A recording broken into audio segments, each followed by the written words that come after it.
Bueno, continuando con nuestro libro de Voltaire, vamos a continuar. Estamos lo que es en la historia del doctor Akakia.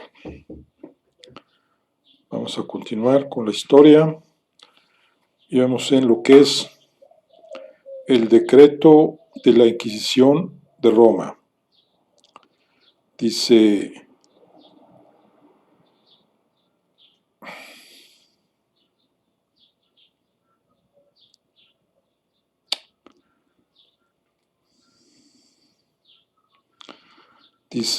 nosotros, el P. Pancracio, etcétera, inquisidor para la fe, hemos leído la diatriba de Monseñor Akakia, médico ordinario del Papa, sin saber lo que quiere decir diatriba, y no hemos encontrado nada contrario a la fe ni a las decretales. No sucede lo mismo con las obras de las cartas del joven desconocido que se oculta bajo el nombre de un presidente.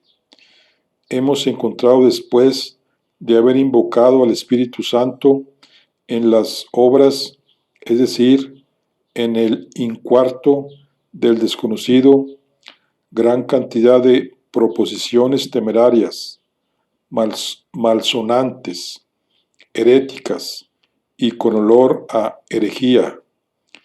Las condenamos colectivamente, separadamente y respectivamente. Anatematizamos especialmente y particularmente el ensayo de cosmología, en el que el desconocido, cegado por los principios de los hijos de Belial y acostumbrado a encontrarlo todo malo, insinúa contra la palabra de la Escritura, que es un defecto de la providencia el que las arañas atrapen a las moscas, y en la dicha cosmología el autor da luego a entender que no existe otra prueba de la existencia de Dios que en Z igual a BC, dividida por A más B. Ahora bien, como estos caracteres están tomados del Grimorio,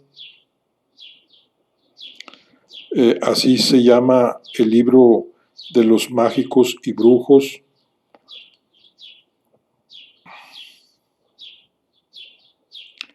y son visiblemente diabólicos, los declaramos atentarios a la autoridad de la Santa Sede.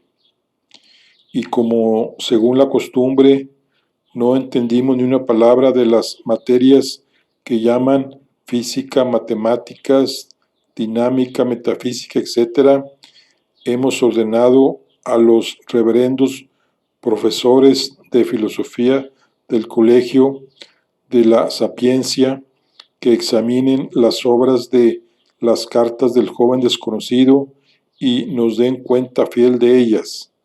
Que Dios les ayude.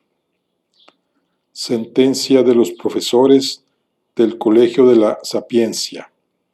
Primero, declaramos que las leyes sobre el choque de los cuerpos perfectamente duros son pueriles e imaginarios, considerando que no existe ningún cuerpo conocido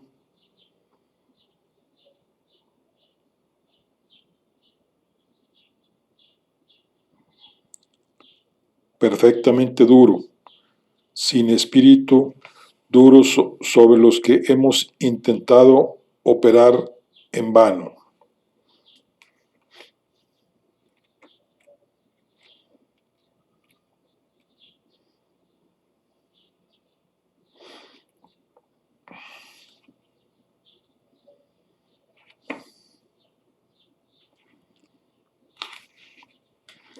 Segundo, la aserción de que el producto del espacio por la velocidad es siempre un mínimo, nos ha parecido falsa, porque ese producto es algunas veces un máximo, como pensaba Leibniz, y como está demostrado.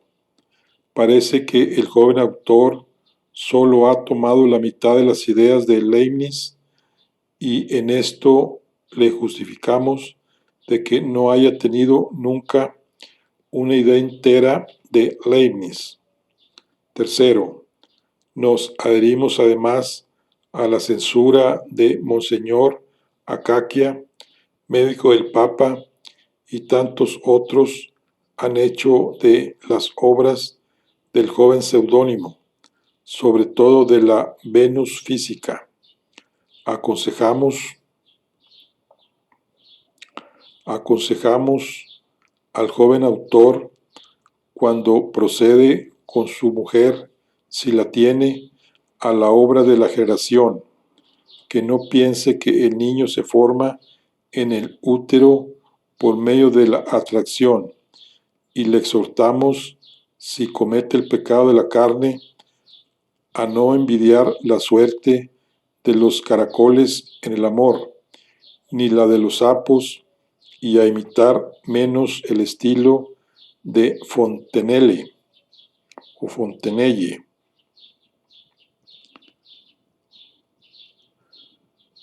que es Bernardo Le Fauvier de Fontenelle, escritor francés nacido en Rouen, sobrino de Corneille y secretario perpetuo de la Academia de Ciencias, autor de Entretiens de las Plurales des Mondes, obra que obtuvo mucha fama en su época.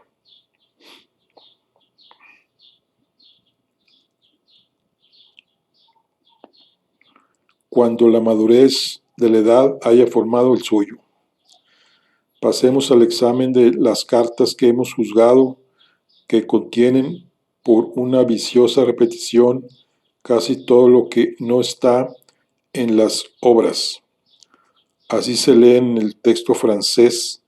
Probablemente se trate de lapsus calami del propio Voltaire, ya que el contexto de la frase parece exigir la construcción afirmativa, todo lo que ya está en las obras.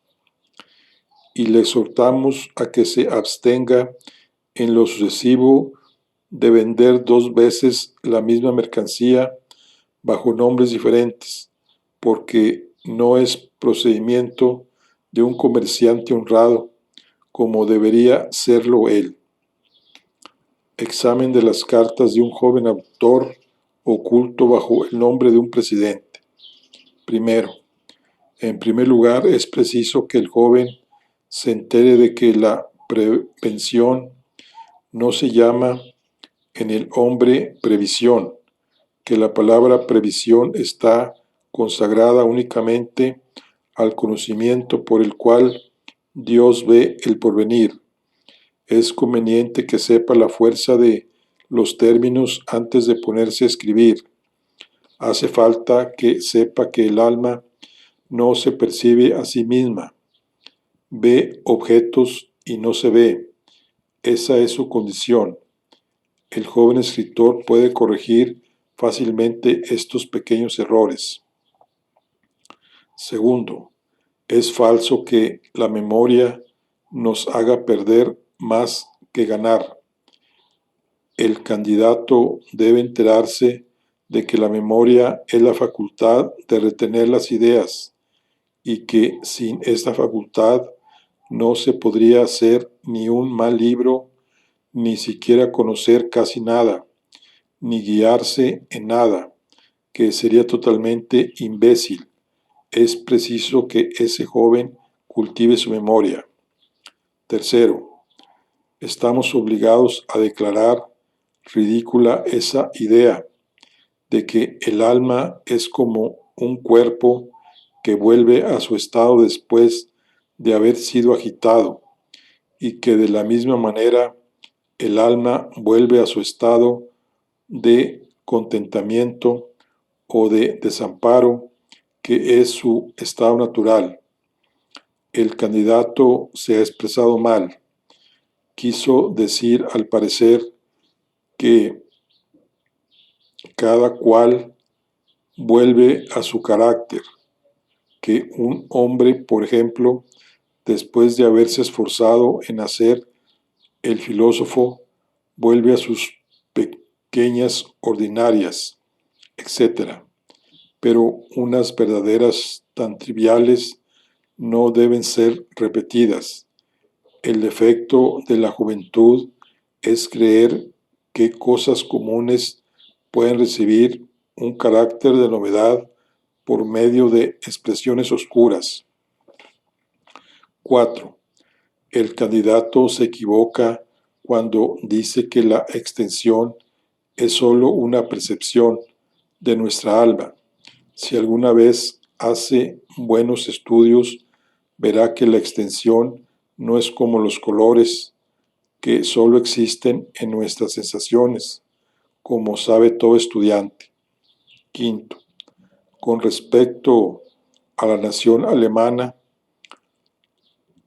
a la que vilpendia y que trata de imbécil en términos equivalentes, nos parece ingrato e injusto, aun en el caso de equivocarse, hay que ser bien educado.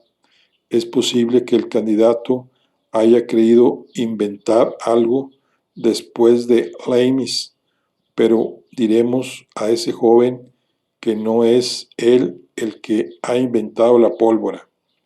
6. Tememos que el autor inspire a sus camaradas pequeñas tentaciones de buscar la piedra filosofal, porque dice bajo cualquier aspecto que se la considere, no se puede demostrar la imposibilidad.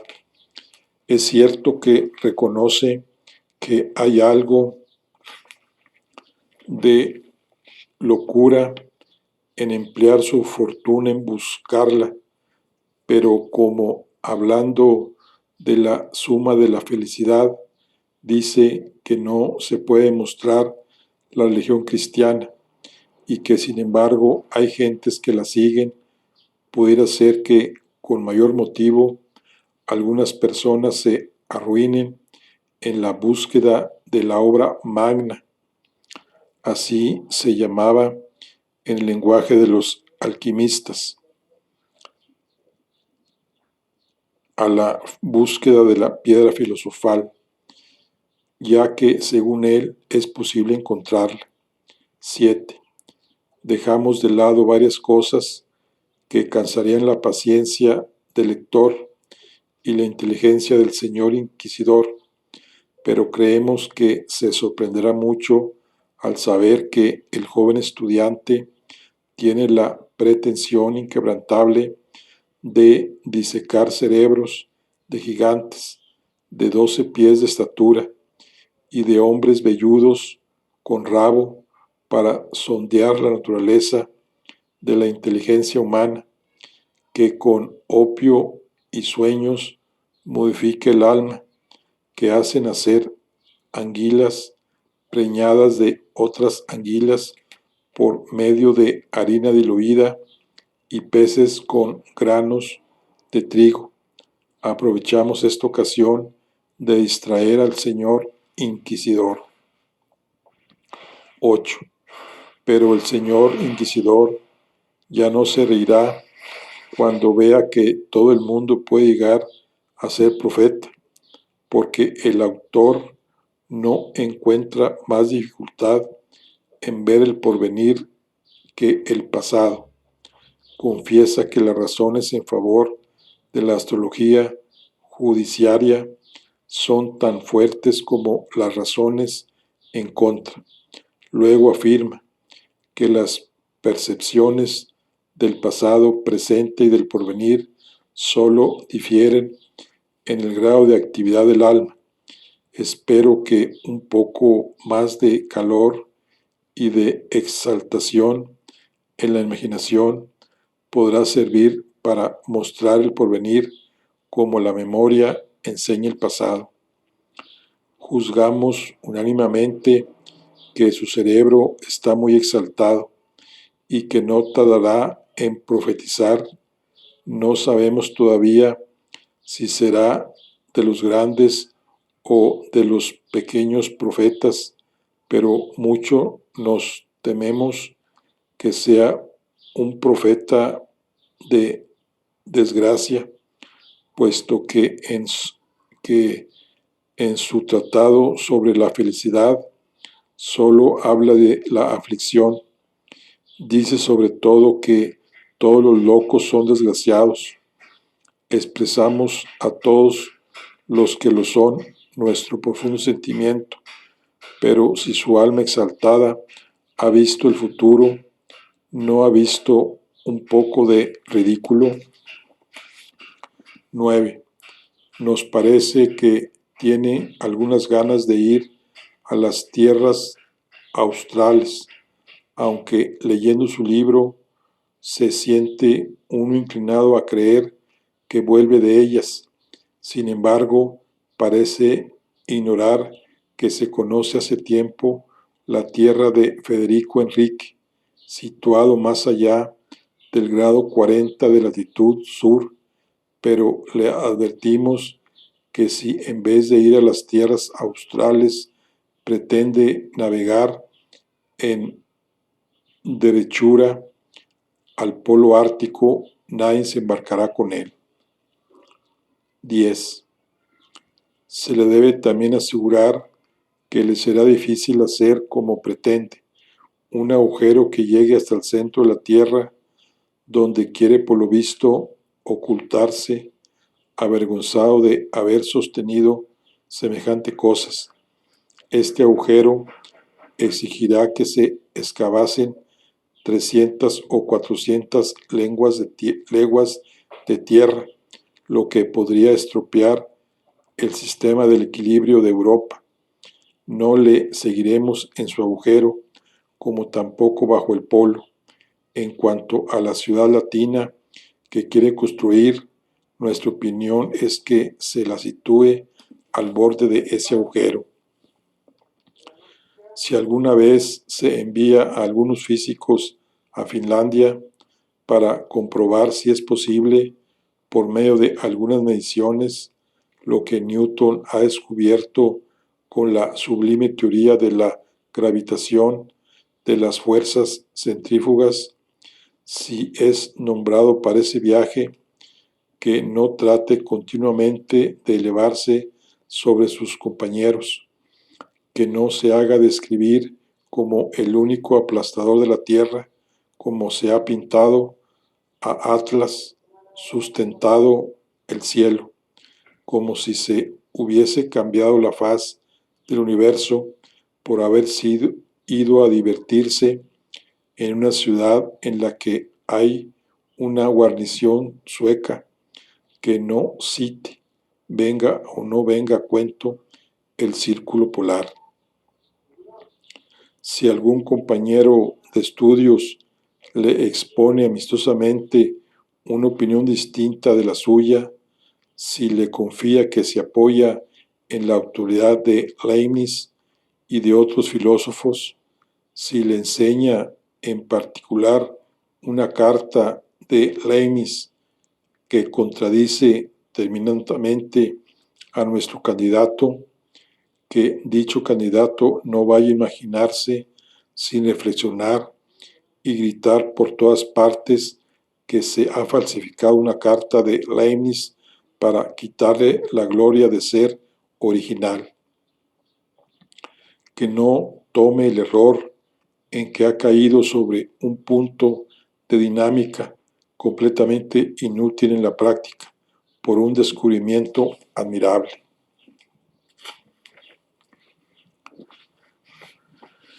Si aquel camarada, después de haberle comunicado varias veces su obra, en la que le refuta con la más bien discreción y con elogio, la imprime con su consentimiento, que se guarde mucho de querer hacer pasar esa obra de su adversario por un crimen de lesa majestad académica.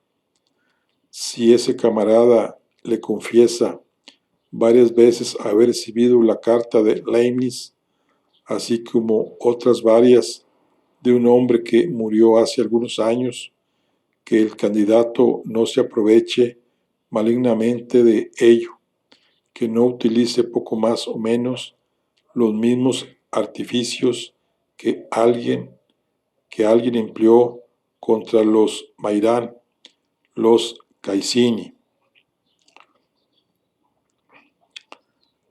O sea que el hombre en cuestión había atormentado mucho en París a los señores de Mairán y Cassini, familia de astrónomos y topógrafos franceses de origen italiano que tuvo una gran participación en el levantamiento de los mapas de Francia hechos científicamente.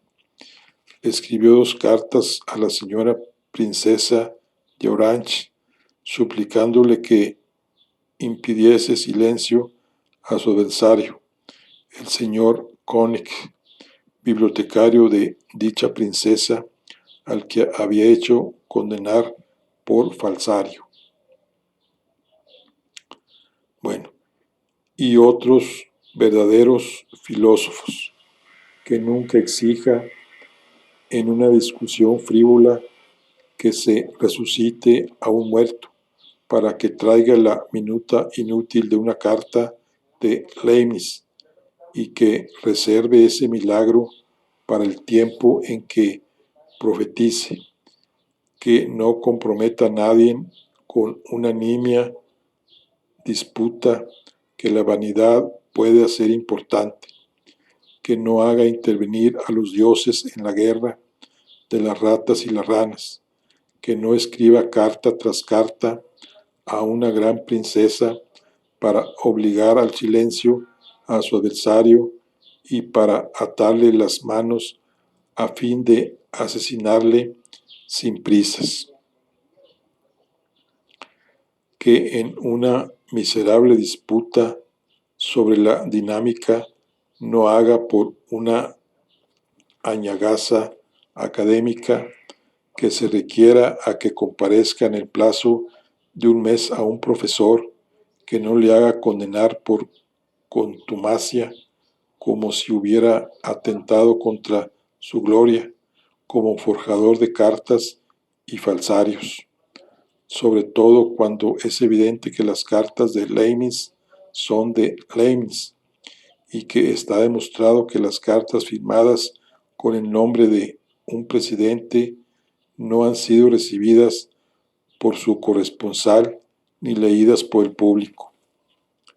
Que no trate de prohibir a nadie la libertad de una justa defensa, que piense que un hombre que está equivocado y que pretende deshonrar al que tiene razón, se deshonra a sí mismo, que crea que todos los escritores son iguales y esta igualdad le beneficiará, que jamás se le ocurra pedir que se imprima algo sin su orden. Terminamos exhortándole a que sea dócil, a que haga estudios serios y no vanas cábalas, porque lo que un sabio gana en intrigas lo pierde en genio, lo mismo que en mecánica lo que se gana en tiempo se pierde en fuerza. Se ha visto con demasiada frecuencia a jóvenes que han empezado inspirando grandes esperanzas y produciendo obras buenas, y que han terminado escribiendo solamente tonterías, porque solo han querido ser cortesanos, hábiles en vez de ser hábiles escritores, porque han sustituido el estudio por la vanidad y el recogimiento que fortifica la mente por la disipación que la debilita. Han sido elogiados y han dejado de ser elogiables. Se les ha recompensado y han dejado de merecer recompensas. Han querido parecer y han dejado de ser, porque cuanto en un autor una suma de errores es igual que a una suma de ridículos, su existencia equivale a nada. Bueno, esta es la historia del doctor Akakia de Voltaire. Bueno, ahora vamos a ver lo que es pensamientos sobre la administración pública. Dice, este opúsculo se imprimió por primera vez en 1752. Fue incluido con el título de pensador de los gobernantes. Bueno, vamos a ver, número primero. Püssendorf y los que escriben como él sobre los intereses de los príncipes hacen almanaques defectuosos para el año en curso, que no valen absolutamente nada para el año siguiente. Segundo, ¿quién hubiera dicho en la paz de Nimega? Nimega, dice, es una ciudad donde se firmó un tratado entre Francia, Holanda, España, el Sacro Romano Imperio y Suecia, que hizo Luis XIV, el árbitro de los destinos de Europa. Bueno, dice, ¿quién hubiera dicho en la paz de Nimega que llegaría un día en que España, México, Perú, Nápoles, Sicilia, Parma pertenecerían a la Casa de Francia? 3. Se preveía cuando Carlos XII gobernaba despóticamente Suecia que sus sucesores no tendrían más autoridad que la que tienen los reyes de Polonia. 4. Los reyes de Dinamarca eran como los dukes hace un siglo. Actualmente son reyes absolutos. 5. En otros tiempos, los rusos se vendían a sí mismos como los negros. Hoy día se aprecian lo bastante para no recibir en sus tropas soldados extranjeros, y es para ello punto de honor no desertar nunca, pero todavía necesitan oficiales extranjeros porque la nación no ha adquirido tanta capacidad como valor y todavía no sabe más que obedecer. 6. Los animales acostumbrados al yugo se ofrecen a él sin resistencia. Yo no sé qué compilador de las cartas de la reina Cristina ha hecho a la humanidad el ultraje de justificar el asesinato de Monaldeschi. Monaldeschi fue el marqués de la reina Cristina de Suecia que lo mandó a asesinar en Fontainebleau en 1657. Dice, cometido en Fontainebleau por orden de una sueca, bajo el pretexto de que aquella sueca había sido reina. No había en todo el mundo más que los asesinos empleados por ella que pudiesen pretender que le estaba permitido a aquella princesa hacer en Fontainebleau lo que hubiera sido un crimen en Estocolmo. 7. Sería digno de los Hotentotes un gobierno en el que estuviese permitido decir a un determinado número de hombres: a aquellos que trabajan les corresponde pagar.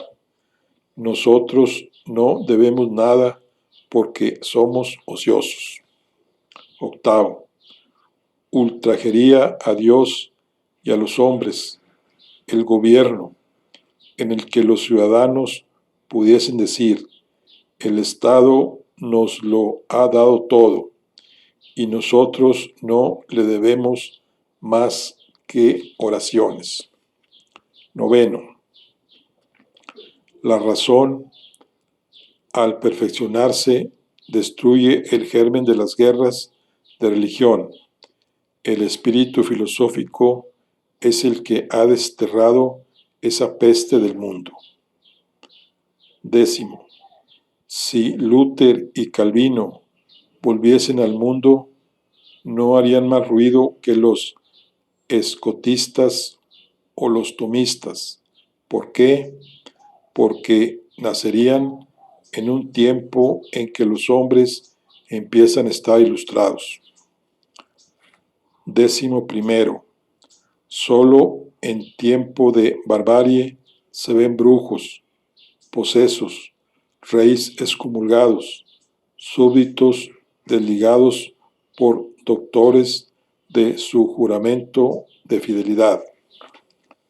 Décimo segundo, hay más de un convento inútil al mundo bajo todos los aspectos que goza de 200,000 libras de renta. La razón demuestra que si se diesen esas 200,000 libras a 100 artesanos a los que se casaría, habría 100 buenos ciudadanos recompensados, 100 jóvenes establecidos, 400 personas más, por lo menos, en la nación al cabo de 10 años, en lugar de 50 holgazanes. Demuestra además que esos 50 holgazanes, devueltos a la patria, cultivarían la tierra, la poblarían, y que habría más labriegos y más soldados. He aquí lo que todo el mundo desea, desde el príncipe de la sangre al viñador. Solo la superstición se oponía a ello antaño, pero la razón, sometida a la fe, debe aplastar la superstición. Décimo tercero, el príncipe puede, con una sola palabra, impedir por lo menos que no se hagan los votos antes de los 25 años. Y si alguien dice al soberano: ¿qué será de las jóvenes de la nobleza, a las que sacrificamos generalmente en favor de los mayorazgos de nuestra familia? El príncipe contestará: será de ellas lo mismo que en Suecia, en Dinamarca, en Prusia, en Inglaterra, en Holanda. Engendrarán cuidándonos. Han nacido para la propagación y no para recitar latines que no comprende. Una mujer que nutre a 2 hijos y la presta más servicio a la patria que las que todos los conventos puedan prestar. Décimo cuarto, es una gran suerte para el príncipe y para el Estado que existan muchos filósofos que graben todas estas máximas en la cabeza de los hombres.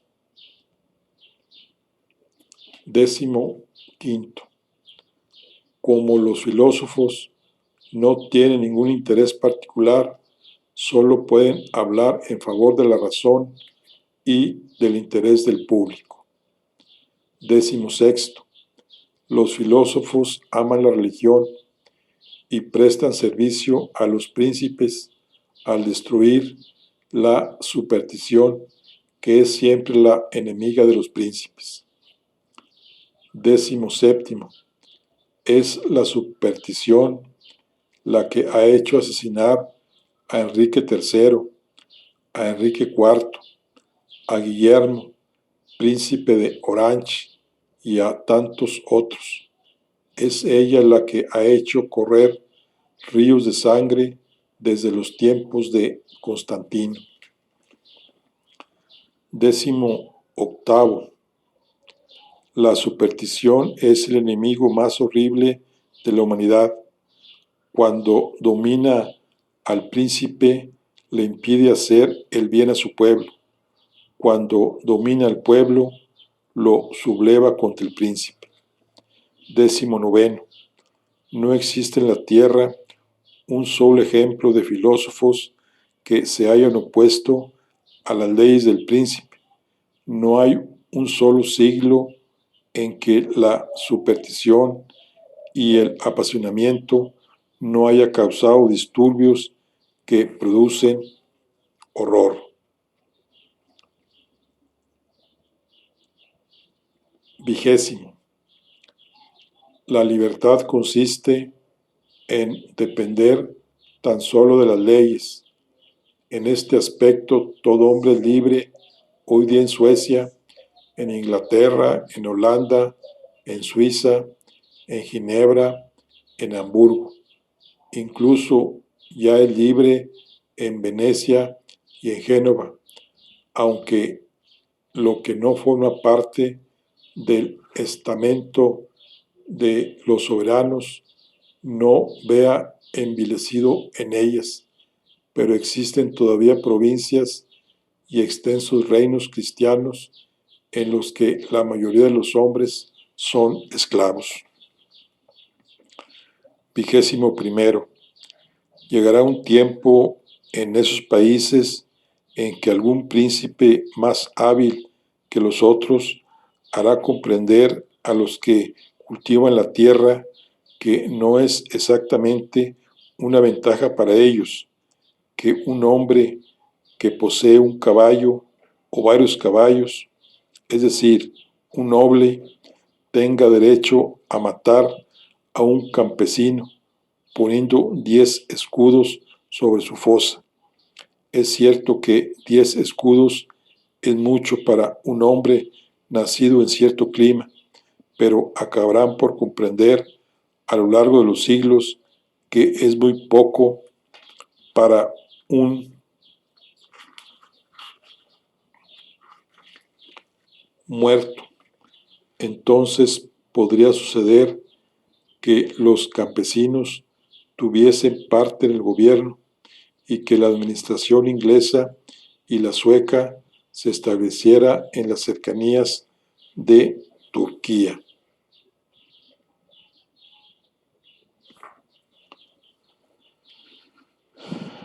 22. Un ciudadano de Ámsterdam es un hombre. Un ciudadano situado a algunos grados de longitud más allá es un animal de labor.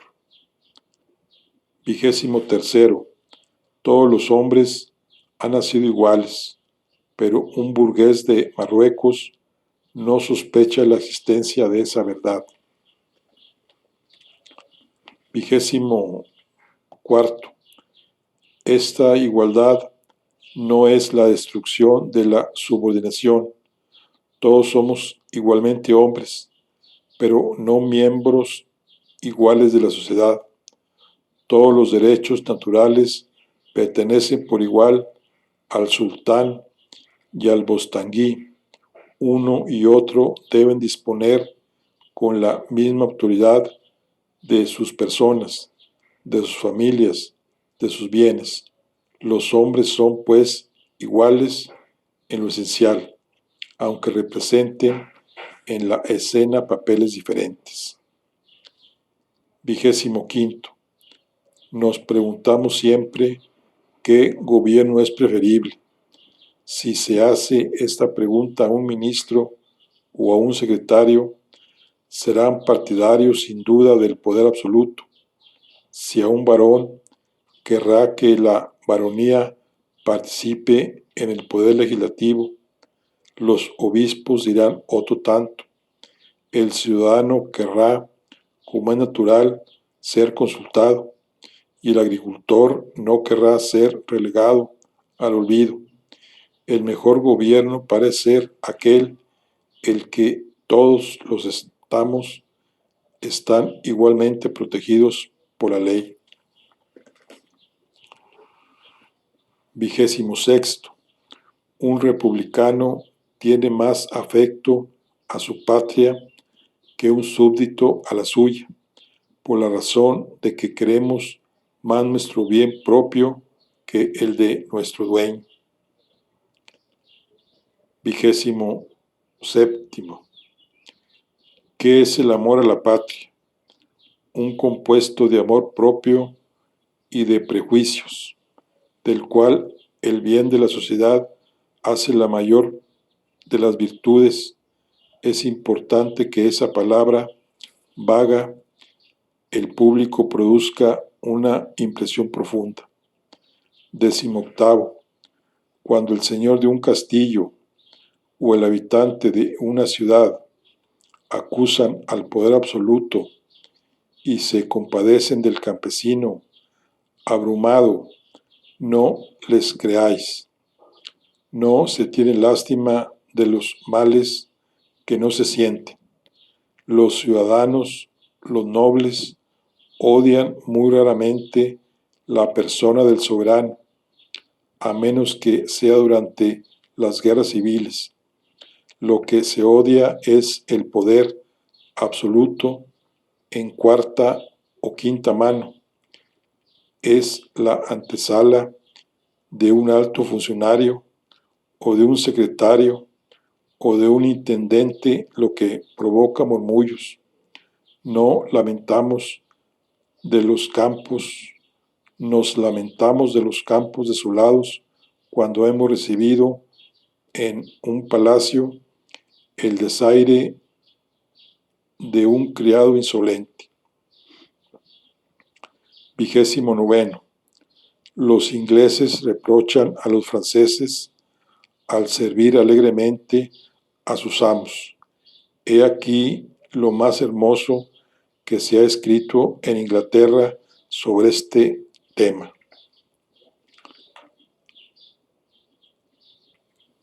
Bueno.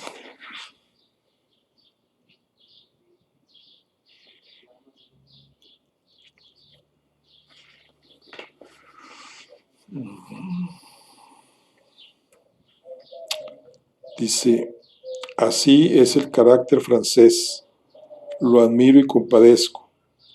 En su humillación, qué exceso de valor, la testa bajo el yugo, el laurel en las manos.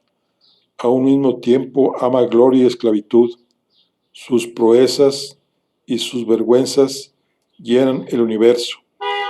Vencedor de los líderes encadenados por sus amos, expoliados por los recaudadores de impuestos, cegados por el clero, canta con la escasez, baila con sus cadenas, orgulloso en la servidumbre, feliz en su locura, del inglés libre y sabio que sigue siendo envidiado.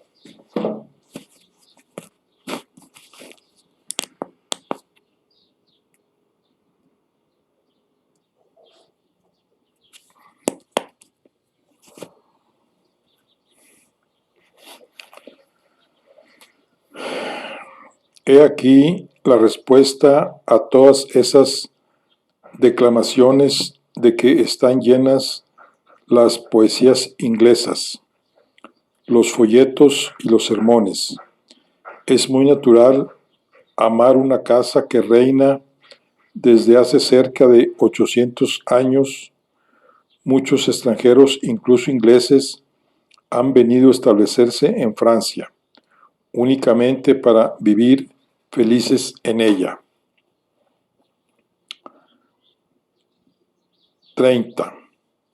Un rey que no es contradicho no puede ser malo. 31. Algunos ingleses de provincias que solo han viajado hasta Londres se imaginan que el rey de Francia, cuando está ocioso, manda llamar a un presidente y para divertirse colma de bienes a su ayuda de cámara. 32. No existe ningún país en el mundo en donde las fortunas de los individuos estén más seguras que en Francia. El conde Mauricio de Nassau, al salir de La Haya para tomar el mando de la infantería holandesa, me preguntó si le serían confiscadas las rentas que tenía sobre el ayuntamiento de París o serán pagadas, le dije, el mismo día que el conde Mauricio de Sajonia, que mandó el ejército francés, y esto era verdad al pie de la letra. 33. Durante su reinado, Luis XI hizo pasar por la mano del verdugo unos 4,000 ciudadanos.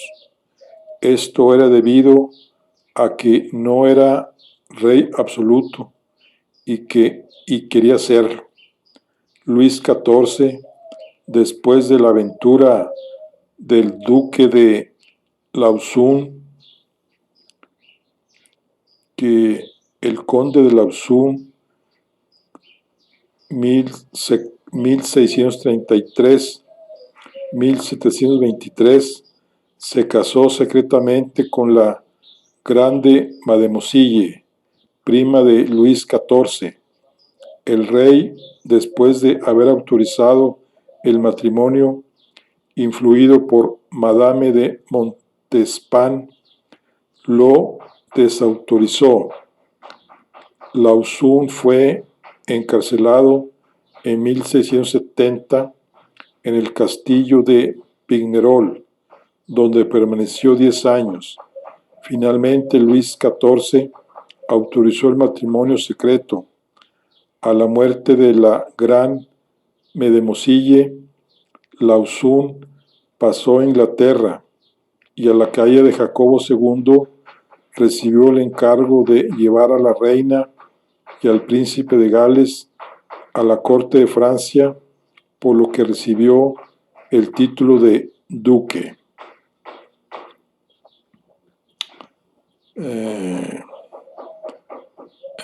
Entonces, ese es el duque de Lauzun. No desterró a nadie más de su corte, porque era absoluto.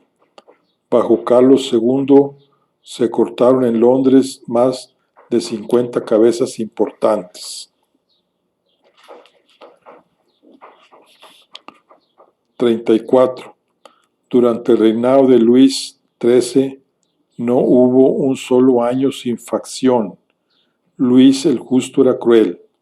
Había empezado a los 16 años haciendo asesinar a su primer ministro. Consintió que el cardenal de Richelieu, más cruel que él, hiciera correr la sangre en los patíbulos. El cardenal Mazarino, en las mismas circunstancias, no hizo dar muerte a nadie. Como extranjero que era, no hubiese podido sostenerse por la crueldad. Era taimado pero no malo. Si Richelieu no hubiese tenido que luchar contra las facciones, habría llevado al país al más alto punto de esplendor, porque su crueldad, que era debido a su altivez de su carácter, al no tener que ejercitarse, hubiera dejado de actuar que actuase la nobleza de su genio en toda su extensión. 35. En un libro lleno de ideas profundas y salidas ingeniosas, se cuenta al despotismo entre las formas naturales de gobierno. El autor, que es hombre de muy buen humor, ha querido burlarse. No existe estado despótico por su propia naturaleza. No existe ningún país en que una nación haya dicho a un hombre: Sir, damos a vuestra graciosa majestad el poder de quitaros nuestras mujeres, nuestros hijos, nuestros bienes y nuestra vida, el de emplearnos de acuerdo con vuestra real gana y vuestro adorable capricho. El gran turco jura sobre el Corán que observará las leyes. No puede hacer que muera nadie sin un decreto del diván y un fefta del muftí. Es tan poco despótico que no puede ni cambiar el precio de las monedas, ni degradar a los genizaros. Es falso que sea el amo de los bienes de sus súbditos. Concede tierras que se llaman timarots, como antiguamente se concedían feudos. 36. El despotismo es el abuso de la realeza, lo mismo que la anarquía es el abuso de la república. Un sultán que sin regla de justicia y sin justicia encarcela o hace dar muerte a sus súbditos es un salteador de caminos, al que se llama vuestra Alteza. 37. Un autor moderno ha dicho que existen más virtud en las repúblicas y más honor en las monarquías. El honor es el deseo de ser honrado. Tener honor es no hacer nada que sea indigno de honores. Nunca se dirá que un solitario tiene honor. Eso está reservado para ese grado de estimación que cada cual en la sociedad quiere ver atribuido a su persona. Es conveniente ponerse de acuerdo en los términos, sin lo cual no tardaríamos en dejar de entendernos.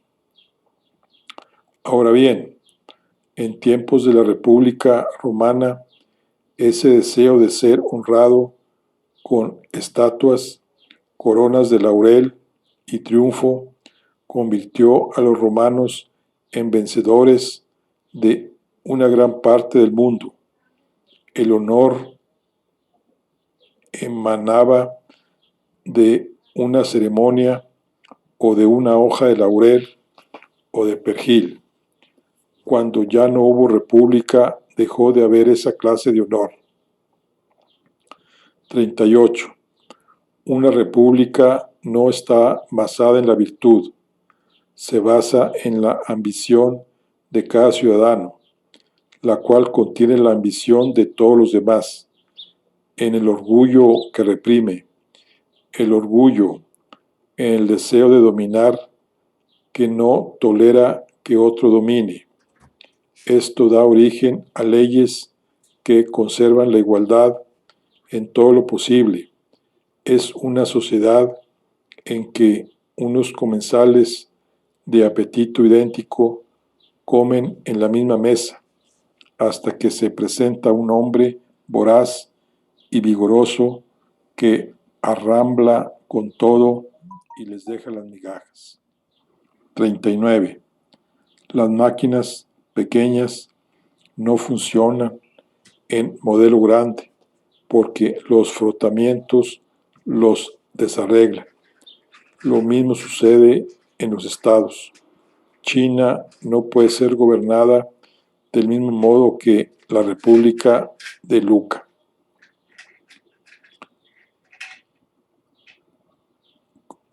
40. El calvinismo y el luterismo están en peligro en Alemania. Este país está lleno de grandes obispados, de abadías soberanas, de canonjías propicios todos ellos a fomentar conversiones. Un príncipe protestante se hace católico para ser obispo o rey de ciertos países como una princesa para casarse.